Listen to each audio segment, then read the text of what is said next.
كلا والقمر والليل إذ أدبر والصبح إذا أسفر إنها لإحدى الكبر نذيرا للبشر لمن شاء منكم أن يتقدم أو يتأخر۔ ہرگز نہیں، قسم ہے چاند کی اور رات کی جبکہ وہ پلٹتی ہے، اور صبح کی جبکہ وہ روشن ہوتی ہے، یہ دوزخ بھی بڑی چیزوں میں سے ایک ہے۔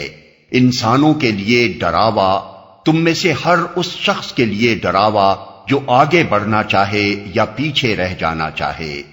ہرگز نہیں، یعنی یہ کوئی ہوائی بات نہیں ہے جس کا اس طرح مذاق اڑایا جائے، بڑی چیزوں میں سے ایک ہے۔ یعنی جس طرح چاند اور رات اور دن اللہ تعالیٰ کی قدرت کے عظیم نشانات ہیں، اسی طرح دوزخ بھی عزائم قدرت میں سے ایک چیز ہے۔ اگر چاند کا وجود غیر ممکن نہ تھا، اگر رات اور دن کا اس باقاعدگی کے ساتھ آنا غیر ممکن نہ تھا، تو دوزخ کا وجود آخر کیوں تمہارے خیال میں غیر ممکن ہو گیا؟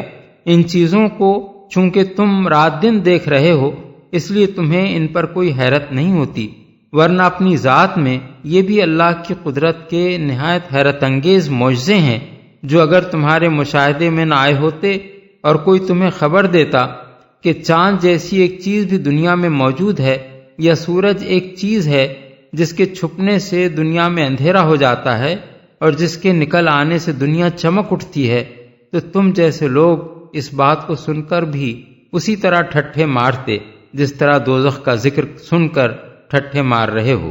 یا پیچھے رہ جانا چاہے، مطلب یہ ہے کہ اس چیز سے لوگوں کو ڈرا دیا گیا ہے، اب جس کا جی چاہے اس سے ڈر کر بھلائی کے راستے پر آگے بڑھے اور جس کا جی چاہے پیچھے ہٹ جائے۔ كل نفس بما كسبت رهينة إلا أصحاب اليمين في جنات يتساءلون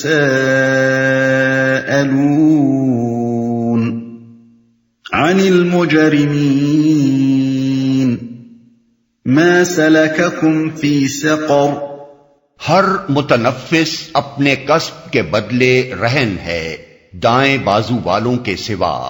جو جنتوں میں ہوں گے وہاں وہ مجرموں سے پوچھیں گے تمہیں کیا چیز دوزخ میں لے گئی، دائیں بازو والوں کے سوا۔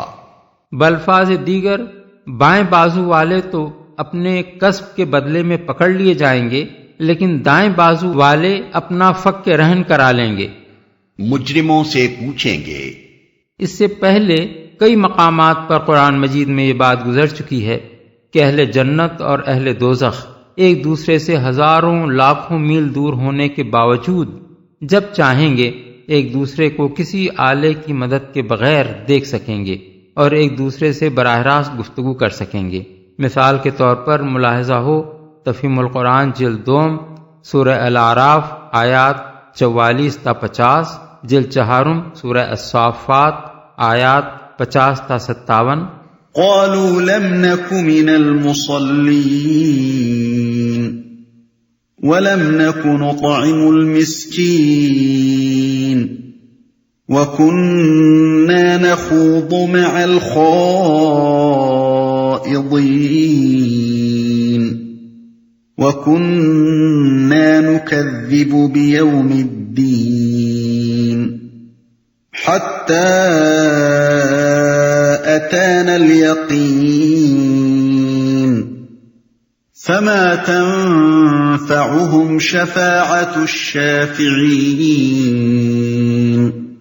وہ کہیں گے ہم نماز پڑھنے والوں میں سے نہ تھے اور مسکین کو کھانا نہیں کھلاتے تھے، اور حق کے خلاف باتیں بنانے والوں کے ساتھ مل کر ہم بھی باتیں بنانے لگتے تھے اور روز جزا کو جھوٹ قرار دیتے تھے، یہاں تک کہ ہمیں اس یقینی چیز سے سابقہ پیش آ گیا۔ اس وقت سفارش کرنے والوں کی سفارش ان کے کسی کام نہ آئے گی۔ نماز پڑھنے والوں میں سے نہ تھے۔ مطلب یہ ہے کہ ہم ان لوگوں میں سے نہ تھے جنہوں نے خدا اور اس کے رسول اور اس کی کتاب کو مان کر خدا کا وہ اولین حق ادا کیا ہو جو ایک خدا پرست انسان پر عائد ہوتا ہے، یعنی نماز۔ اس مقام پر یہ بات اچھی طرح سمجھ لینی چاہیے کہ نماز کوئی شخص اس وقت تک پڑھ ہی نہیں سکتا جب تک وہ ایمان نہ لایا ہو۔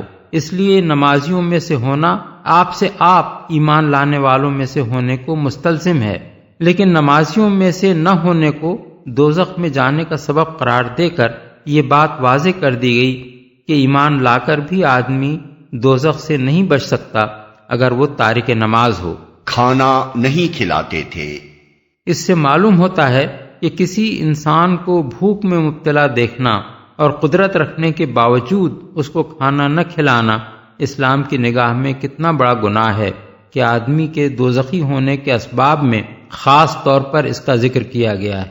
سابقہ پیش آ گیا، یعنی مرتے وقت تک ہم اسی روش پر قائم رہے یہاں تک کہ وہ یقینی چیز ہمارے سامنے آ گئی جس سے ہم غافل تھے۔ یقینی چیز سے مراد موت بھی ہے اور آخرت بھی۔ ان کے کسی کام نہ آئے گی۔ یعنی ایسے لوگ جنہوں نے مرتے دم تک یہ روش اختیار کیے رکھی ہو، ان کے حق میں اگر کوئی شفاعت کرنے والا شفاعت کرے بھی تو اسے معافی نہیں مل سکتی۔ شفاعت کے مسئلے کو قرآن مجید میں بکثرت مقامات پر اتنی وضاحت کے ساتھ بیان کر دیا گیا ہے کہ کسی شخص کو یہ جاننے میں کوئی مشکل پیش نہیں آ سکتی کہ شفاعت کون کر سکتا ہے اور کون نہیں کر سکتا، کس حالت میں کی جا سکتی ہے اور کس حالت میں نہیں کی جا سکتی، کس کے لیے کی جا سکتی ہے اور کس کے لیے نہیں کی جا سکتی، اور کس کے حق میں وہ نافع ہے اور کس کے حق میں نافع نہیں ہے۔ دنیا میں چونکہ لوگوں کی گمراہی کے بڑے اسباب میں سے ایک سبب شفاعت کے بارے میں غلط عقائد بھی ہیں، اس لیے قرآن نے اس مسئلے کو اتنا کھول کر بیان کر دیا ہے کہ اس میں کسی اشتباہ کی گنجائش باقی نہیں چھوڑی۔ مثال کے طور پر آیات ذیل ملاحظہ ہوں: سورہ البقرہ آیت 255، سورہ الانعام آیت 94، سورہ الاعراف آیت 53، سورہ یونس آیات 3 اور 18، سورہ مریم آیت 87، سورہ طٰہٰ آیت 109، سورہ الانبیاء آیت 28، سورہ سبا آیت 23، سورہ الزمر آیات 43 اور 44، سورہ المومن آیت 18، سورہ الدخان آیت 86، سورہ النجم آیت 26، سورہ النبا آیات 37 اور 38۔ تفہیم القرآن میں جہاں جہاں یہ آیات آئی ہیں ہم نے ان کی اچھی طرح تشریح کر دی ہے۔ فما لهم عن التذكرة معرضين كأنهم حمر مستنفرة فرت من قسورة بل يريد كل امرئ منهم أن يؤتى صحفا منشرة كلا بل لا يخافون الآخرة۔ آخر ان لوگوں کو کیا ہو گیا ہے کہ یہ اس نصیحت سے منہ موڑ رہے ہیں، گویا یہ جنگلی گدھے ہیں جو شیر سے ڈر کر بھاگ پڑے ہیں، بلکہ ان میں سے تو ہر ایک یہ چاہتا ہے کہ اس کے نام کھلے خط بھیجے جائیں۔ ہرگز نہیں، اصل بات یہ ہے کہ یہ آخرت کا خوف نہیں رکھتے، بھاگ پڑے ہیں۔ یہ ایک عربی محاورہ ہے۔ جنگلی گدھوں کا یہ خاصہ ہوتا ہے کہ خطرہ بھانپتے ہی وہ اس قدر بدحواس ہو کر بھاگتے ہیں کہ کوئی دوسرا جانور اس طرح نہیں بھاگتا۔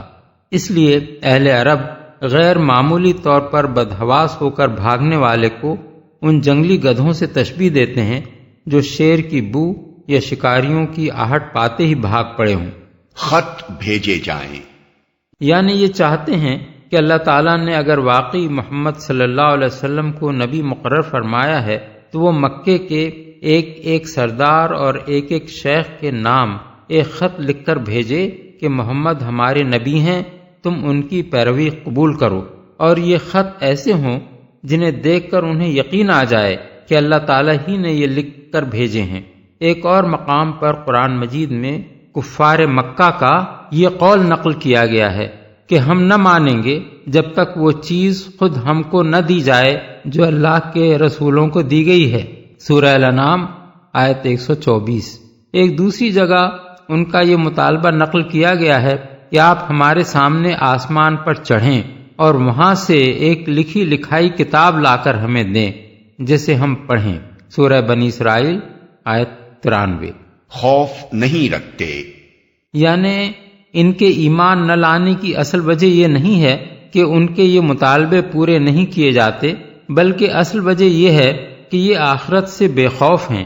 انہوں نے سب کچھ اسی دنیا کو سمجھ رکھا ہے اور انہیں یہ خیال نہیں ہے کہ اس دنیا کی زندگی کے بعد کوئی اور زندگی بھی ہے جس میں ان کو اپنے اعمال کا حساب دینا ہوگا۔ اسی چیز نے ان کو دنیا میں بے فکر اور غیر ذمہ دار بنا دیا ہے۔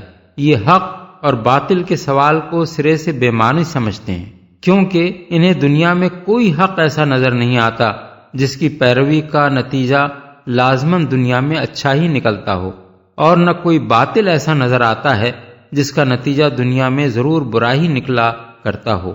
اس لیے یہ اس مسئلے پر غور کرنا لاحاصل سمجھتے ہیں کہ فی الواقع حق کیا ہے اور باطل کیا۔ یہ مسئلہ سنجیدگی کے ساتھ قابل غور اگر ہو سکتا ہے تو صرف اس شخص کے لیے جو دنیا کی موجودہ زندگی کو ایک عارضی زندگی سمجھتا ہو اور یہ تسلیم کرتا ہو کہ اصلی اور ابدی زندگی آخرت کی زندگی ہے، جہاں حق کا انجام لازماً اچھا اور باطل کا انجام لازماً برا ہوگا۔ ایسا شخص تو ان معقول دلائل اور ان پاکیزہ تعلیمات کو دیکھ کر ایمان لائے گا جو قرآن میں پیش کی گئی ہیں، اور اپنی عقل سے کام لے کر یہ سمجھنے کی کوشش کرے گا کہ قرآن جن عقائد اور اعمال کو غلط کہہ رہا ہے ان میں فی الواقع کیا غلطی ہے۔ لیکن آخرت کا منکر جو سرے سے تلاش حق میں سنجیدہ ہی نہیں ہے، وہ ایمان نہ لانے کے لیے آئے دن نت نئے مطالبے پیش کرے گا، حالانکہ اس کا خواہ کوئی مطالبہ بھی پورا کر دیا جائے وہ انکار کرنے کے لیے کوئی دوسرا بہانہ ڈھونڈ نکالے گا۔ یہی بات ہے جو سورہ انعام میں فرمائی گئی ہے کہ اے نبی، اگر ہم تمہارے اوپر کاغذ میں لکھی لکھائی کوئی کتاب بھی اتار دیتے اور لوگ اسے اپنے ہاتھوں سے چھو کر بھی دیکھ لیتے تو جنہوں نے حق کا انکار کیا ہے وہ یہی کہتے کہ یہ تو سری جادو ہے۔ سورہ الانعام آیت 7۔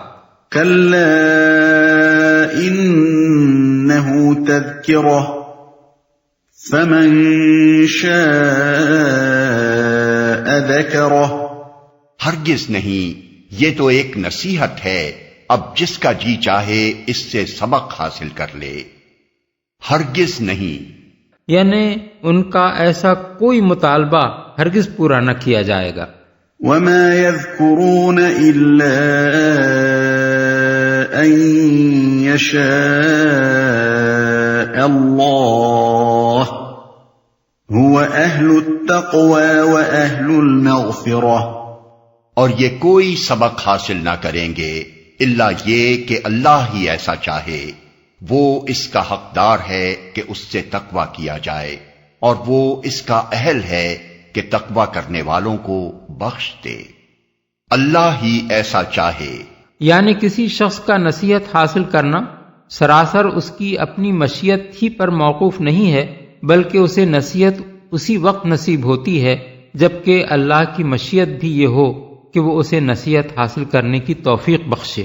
دوسرے الفاظ میں یہاں اس حقیقت کا اظہار کیا گیا ہے کہ بندے کا کوئی فعل بھی تنہا بندے کی اپنی مشیت سے ظہور میں نہیں آتا، بلکہ ہر فعل اسی وقت پائے تکمیل کو پہنچتا ہے جب خدا کی مشیت بندے کی مشیت سے مل جائے۔ یہ ایک نہایت نازک مسئلہ ہے جسے نہ سمجھنے سے انسانی فکر بکثرت ٹھوکریں کھاتی ہے۔ مختصر الفاظ میں اس کو یوں سمجھا جا سکتا ہے کہ اگر اس دنیا میں ہر انسان کو یہ قدرت حاصل ہوتی کہ وہ جو کچھ کرنا چاہے کر گزرے تو ساری دنیا کا نظام درہم برہم ہو جاتا۔ جو نظم اس جہان میں قائم ہے وہ اسی وجہ سے ہے کہ اللہ کی مشیت ساری مشیتوں پر غالب ہے۔ انسان جو کچھ بھی کرنا چاہے وہ اسی وقت کر سکتا ہے جبکہ اللہ بھی یہ چاہے کہ انسان کو وہ کام کرنے دیا جائے۔ یہی معاملہ ہدایت اور ضلالت کا بھی ہے۔ انسان کا محض خود ہدایت چاہنا اس کے لیے کافی نہیں ہے کہ اسے ہدایت مل جائے، بلکہ اسے ہدایت اس وقت ملتی ہے جب اللہ اس کی اس خواہش کو پورا کرنے کا فیصلہ فرما دیتا ہے۔ اسی طرح ضلالت کی خواہش بھی محض بندے کی طرف سے ہونا کافی نہیں ہے، بلکہ جب اللہ اس کے اندر گمراہی کی طلب پا کر یہ فیصلہ کر دیتا ہے کہ اسے غلط راستوں میں بھٹکنے دیا جائے، تب وہ ان راہوں میں بھٹک نکلتا ہے جن پر اللہ اسے جانے کا موقع دے دیتا ہے۔ مثال کے طور پر اگر کوئی چور بننا چاہے تو محض اس کی یہ خواہش اس کے لیے کافی نہیں ہے کہ جہاں جس کے گھر میں گھس کر وہ جو کچھ چاہے چرا لے جائے، بلکہ اللہ اپنی عظیم حکمتوں اور مصلحتوں کے مطابق اس کی اس خواہش کو جب اور جس قدر اور جس شکل میں پورا کرنے کا موقع دیتا ہے اسی حد تک وہ اسے پورا کر سکتا ہے۔ تقویٰ کیا جائے، یعنی تمہیں اللہ کی ناراضی سے بچنے کی جو نصیحت کی جا رہی ہے وہ اس لیے نہیں ہے کہ اللہ کو اس کی ضرورت ہے اور اگر تم ایسا نہ کرو تو اس سے اللہ کا کوئی نقصان ہوتا ہے، بلکہ یہ نصیحت اس بنا پر کی جا رہی ہے کہ اللہ کا یہ حق ہے کہ اس کے بندے اس کی رضا چاہیں اور اس کی مرضی کے خلاف نہ چلیں۔ بخش دے، یعنی یہ اللہ ہی کو زیب دیتا ہے کہ کسی نے خواہ اس کی کتنی ہی نافرمانیاں کی ہوں، جس وقت بھی وہ اپنی اس روش سے باز آ جائے اللہ اپنا دامن رحمت اس کے لیے کشادہ کر دیتا ہے۔ اپنے بندوں کے لیے کوئی جذبہ انتقام وہ اپنے اندر نہیں رکھتا کہ ان کے قصوروں سے وہ کسی حال میں درگزر ہی نہ کرے اور انہیں سزا دیے بغیر نہ چھوڑے۔